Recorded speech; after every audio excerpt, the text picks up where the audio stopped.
এসএএফ এবং আরএসএফ এর মধ্যে ৩ বছরের গৃহযুদ্ধে বিপর্যস্ত সুদানে নতুন মাত্রা পেয়েছে সহিংসতা। দারফুর থেকে কর্দোফান নিহত হচ্ছেন শত শত মানুষ। যুদ্ধবিধ্বস্ত সুদানে ড্রোন হামলা ও প্রাণঘাতী রোগে চলমান মানবিক বিপর্যয় আরও জটিল হয়ে উঠেছে। দারফুরে সুদান সেনাবাহিনীর শেষ ঘাঁটি এলফাশেডের পর এবার সুদানের মধ্যাঞ্চল কর্দোফানের বাবনুসার একটি গুরুত্বপূর্ণ সামরিক ঘাঁটি দখল করেছে সরকার বিরোধী আধা সামরিক বাহিনী র্যাপিড সাপোর্ট ফোর্স বা আরএসএফ। ডিসেম্বরের শুরু থেকে এখন পর্যন্ত ড্রোন হামলায় নিহত হয়েছেন ১০০রও বেশি মানুষ।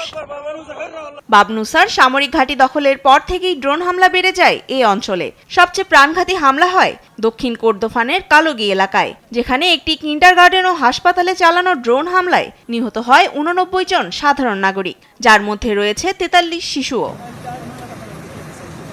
এদিকে আরএসএফ এর হামলায় রেহাই পাননি জাতিসংঘ শান্তিরক্ষী বাহিনীও। ১৩ ডিসেম্বর দক্ষিণ কর্দোফানের কাদুগলিতে জাতিসংঘ মিশনের একটি ঘাঁটিকে লক্ষ্য করে ড্রোন হামলা চালায় তারা। এতে নিহত হন ৬ জন বাংলাদেশি শান্তিরক্ষীও। সহিংসতার পাশাপাশি কর্দোফানে চলছে ভয়াবহ মানবিক সংকট। উত্তর কর্দোফান থেকে বাস্তুচ্যুত হয়েছেন কমপক্ষে ৪০,০০০ মানুষ। সেই সঙ্গে কলেরা ও ডেঙ্গুর প্রকোপও মারাত্মক আকার ধারণ করেছে। স্থানীয় কর্তৃপক্ষের তথ্য মতে এখন পর্যন্ত নথিভুক্ত হয়েছে ১৩,০০০-এর বেশি কলেরা এবং ৭৩০টির মতো ডেঙ্গু রোগী। তনিমা ইসলাম, নিউজ ডেস্ক, দেশ টিভি।